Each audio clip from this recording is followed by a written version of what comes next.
मीरपुर गांव में बुद्धू रहता है। बुद्धू के माँ बाप नहीं हैं। बुद्धू के अंदर कोई चालाकी नहीं होने के कारण सब उसको बुद्धू कहते हैं। बुद्धू गांव के बाहर रेलवे स्टेशन पर चाय की दुकान पर काम करता है। बुद्धू सुबह उठा और चाय की दुकान में सबसे पहले सफाई करने लगा। तभी दुकान का मालिक हरिचंद वहाँ आया। अरे बुद्धू, नागेंद्र नहीं आया? नहीं मालिक, अभी नहीं आया।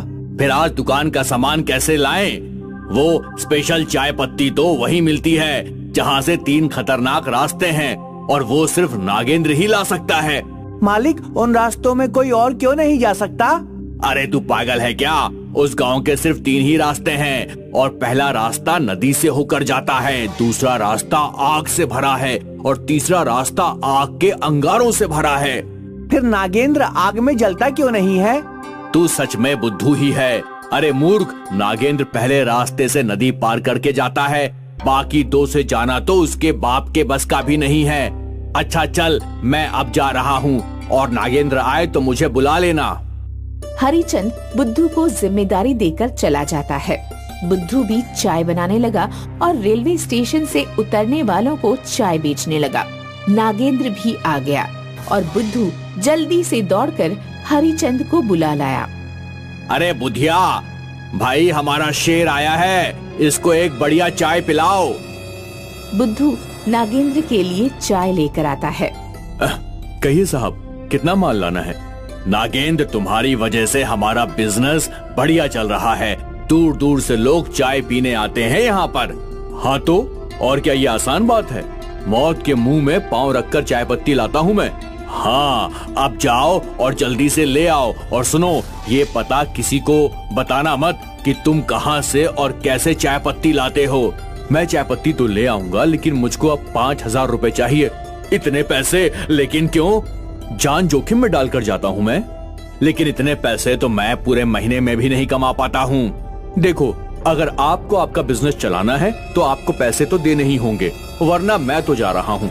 चाहे मेरा काम चले या ना चले, लेकिन इतने ज्यादा पैसे मैं नहीं दूंगा, क्योंकि इससे तो मेरी लागत भी नहीं निकलेगी और मैं डूब जाऊंगा। तो ठीक है, मैं जा रहा हूँ। बुद्धू भी वहाँ खड़े होकर सारी बातें सुन रहा है। मालिक, क्या मैं चाय पत्ती लेकर आ सकता हूँ? अबे तेरा दिमाग खराब है क्या? तूने एक कहावत नहीं सुनी क्या? जिसका काम उसी को साझे। तेरे बस में नहीं है ये, तू सिर्फ चाय बना। मैं एक बार कोशिश कर सकता हूँ।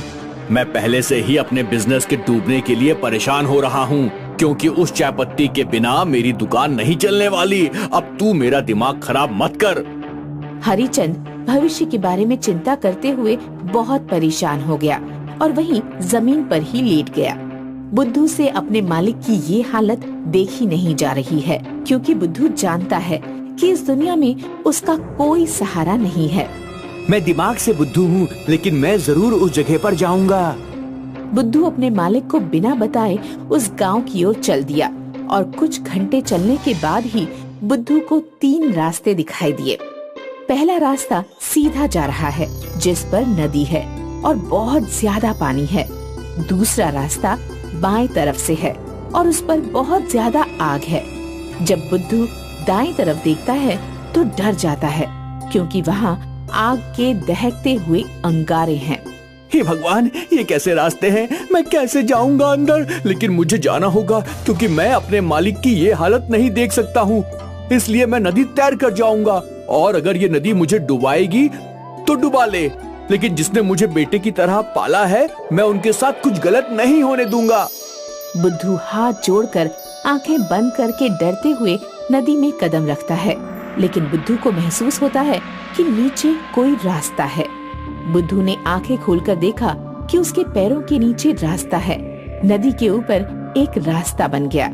बुद्धू ये देखकर उछल गया और उसने आसानी से नदी पार कर ली।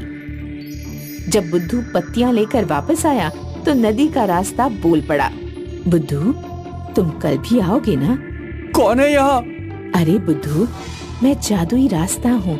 तुम्हारे ऊपर दया करके मैंने तुम्हारी मदद की है।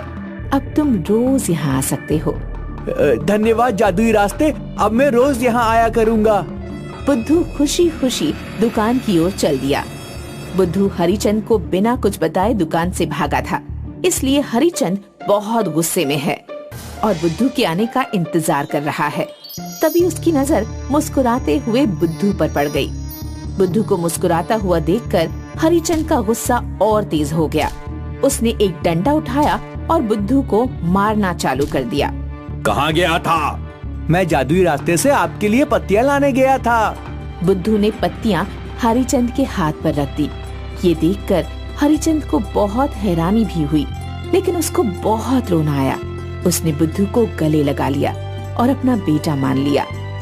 अधिक पैसों के लालच में नागेंद्र ने अपने पेट पर खुद लात मारी थी, इसलिए अब उसने बुद्धू पर नजर बनानी शुरू कर दी और एक दिन बुद्धू को जादुई रास्ते के पास रोक लिया। अरे बुद्धू रुको, तुम इसमें डूबकर मर जाओगे। नहीं नहीं भाई, मैं इसमें नहीं डूबूंगा, ये एक जादुई रास्ता है। बुद्धू ने अपने भोलेपन में नागेंद्र को भी सारी बात बता दी। अच्छा बेटा, बड़े हैवी ड्राइवर हो तुम तो, कुछ तो तुम्हारा करना पड़ेगा। नागेंद्र ने बुद्धू को एक पेड़ से बांध दिया। अरे भैया, क्या कर रहे हो? अब तू यही मर, कोई जंगली जानवर आएगा और तुझे खाएगा। नागेंद्र ने जैसे ही नदी में कदम रखा, नदी ने उसे अपनी ओर खींच लिया और तीनों रास्ते आपस में मिल गए। अब नागेंद्र आग में जलता रहा और पानी में भी डूब गया। कुछ देर तड़पने के बाद उसकी मौत हो गई और रास्तों से आवाज आई, हम तीनों जादुई रास्ते सिर्फ भोले भाले लोगों पर ही दया करते हैं। जो भी हमारा चालाकी से दुरुपयोग करने की कोशिश करता है, हम उसका यही हाल करते हैं। आओ बुद्धू, चाय पत्ती ले आओ और ये 2 मटके भी उठा लो। बुद्धू हीरे जवाहरात से भरे 2 मटके लेकर दुकान पर पहुंचा और हरिचंद ने 1 महीने में ही एक बड़ा होटल खोल लिया, जिसमें वो चाय उसकी ब्रांड बन गई और बुद्धू की भी शादी हो गई। बुद्धू अभी भी जादुई रास्तों की सहायता से चाय पत्तियां लेकर आता है, जिसकी वजह से दूर दूर उसकी ख्याति फैल गई। एक शहर में रवीना अपने मम्मी पापा के साथ रहती है। रवीना के पापा एक बड़े बिजनेसमैन हैं। रवीना बहुत अमीर लड़की है और उसकी पढ़ाई शहर के बड़े स्कूल और कॉलेज से हुई है, जबकि उसके चाचा गांव में रहकर खेती बाड़ी करते हैं। उनकी भी एक बेटी है जिसका नाम सिमरन है। सिमरन की पढ़ाई गांव में ही हुई है। रवीना की पढ़ाई पूरी हो गई है, अब उसकी शादी है, इसलिए वो गांव से 1 महीने पहले ही सिमरन को बुला लेती है ताकि वो घर के काम संभाल सके। सिमरन, you're most welcome in our luxury house. ओह, शायद तुम नहीं समझी हो। मैं बोल रही हूँ कि हमारे बड़े से घर में तुम्हारा स्वागत है। थैंक यू दीदी। हाँ हाँ जरूर, अब तू आ गई है तो सब सीख ही जाएगी। वैसे तूने गांव में इंग्लिश बोलना तो नहीं सीखा होगा और तेरे पापा ने तुझे सरकारी स्कूल में ही पढ़ाया होगा। दीदी, गांव में सरकारी स्कूल ही होते हैं। हाँ हाँ मैं समझ गई। वैसे भी औकात नहीं है तुम लोगों की कि प्राइवेट स्कूल में जा सको। दीदी अंदर चलें? हाँ हाँ जरूर। रवीना सिमरन को अंदर लेकर चली जाती है और सिमरन के गरीब होने के कारण उसको खूब ताने देती है। सिमरन यहाँ सारा दिन काम करती है और फिर इनके ताने भी सुनती है, इसलिए सिमरन को आज रोना आ गया। पापा ने मुझे कहाँ भेज दिया और मम्मी ने कहा है कि किसी को उल्टा जवाब नहीं देना, और ये रवीना तो अपनी सारी हदें पार कर चुकी है। भगवान, आपने मुझे इतना गरीब क्यों बनाया कि अपनी बहन भी मजाक बना रही है। तभी बाहर से रवीना आ जाती है। सिमरन, तुम अभी बिजी हो क्या? नहीं नहीं दीदी, मैं तो बिल्कुल बिजी नहीं हूँ, मैं तो फ्री हूँ। चलो तो फिर मार्केट चलते हैं, मेरे फ्रेंड्स भी आने वाले हैं, कुछ ढंग का पहन लेना। दीदी, मेरे पास तो सलवार सूट ही है, मैं इसके अलावा क्या पहनूं? अरे यार, तुम गांव के लोग भी ना जाने क्या क्या पहनते हो। चलो कोई नहीं, वही कपड़े पहन लो, मैं बाजार से तुम्हें कोई टॉप दिलवा दूंगी। रवीना बाजार में सिमरन को लेकर शादी की शॉपिंग करने चली जाती है। रवीना सिमरन को लेकर सबसे पहले लहंगे की दुकान पर जाती है। मुझे तो ये लहंगा पसंद आ रहा है। इसकी कीमत पूरे 50,000 है। हाँ दीदी, ये देखने में भी बहुत सुंदर है। हाँ, लेकिन तू सिर्फ इसके ख्वाब ही देख सकती है, क्योंकि तेरी शादी भी सूट में ही होनी है। चलो ना दीदी, कहीं और चलते हैं। अरे, ये मेरी शादी की शॉपिंग हो रही है, ऐसे होता है क्या? कितनी जल्दी आओ और चले जाओ। ये शहर के बड़े बिजनेसमैन की बेटी रवीना की शादी है, किसी गांव के किसान की नहीं। दीदी, आप हर बात पर मेरे पापा की बेइज्जती क्यों करती हो? ओ, बाबू को बुरा लगा? सॉरी बच्चा, मुझे पता नहीं था कि तेरे पापा के पास तो मर्सिडीज है और मैंने बैल बुग्गी बता दी। चल अब आजा, मैं तुझे भी कपड़े दिलवा देती हूँ, नहीं तो फिर मेरे दोस्त आ जाएंगे। नहीं, मुझे किसी से कुछ नहीं चाहिए। अच्छा ठीक है, तुझे कुछ नहीं चाहिए तो अब मैं अपनी बाकी की शॉपिंग कर लेती हूँ। ले, ये लहंगे का बैग तू पकड़ ले। सिमरन लहंगे का बैग पकड़कर चुपचाप चलने लगती है, लेकिन तभी रवीना की 2 फ्रेंड्स भी आ जाती हैं। वो लोग काफी देर तक बातें करते हैं। तभी उसकी एक फ्रेंड बोलती है, रवीना, ये कौन है? यार, आप लोग भी ना देख कर नहीं पहचान सकते? उसके कपड़े देखो, नौकरानी है वो मेरी, आज साथ ले आई ताकि मेरी हेल्प हो सके। हाँ यार, नौकरानी हो अगर तो कितना इजी हो जाता है ना सब करना। उनकी बातें सिमरन भी सुन लेती है और उसकी आंखों से आंसू आ जाते हैं। सिमरन सोच लेती है कि वो अब इस शहर में बिल्कुल नहीं रुकेगी। दीदी, मैं अपने गांव जा रही हूँ।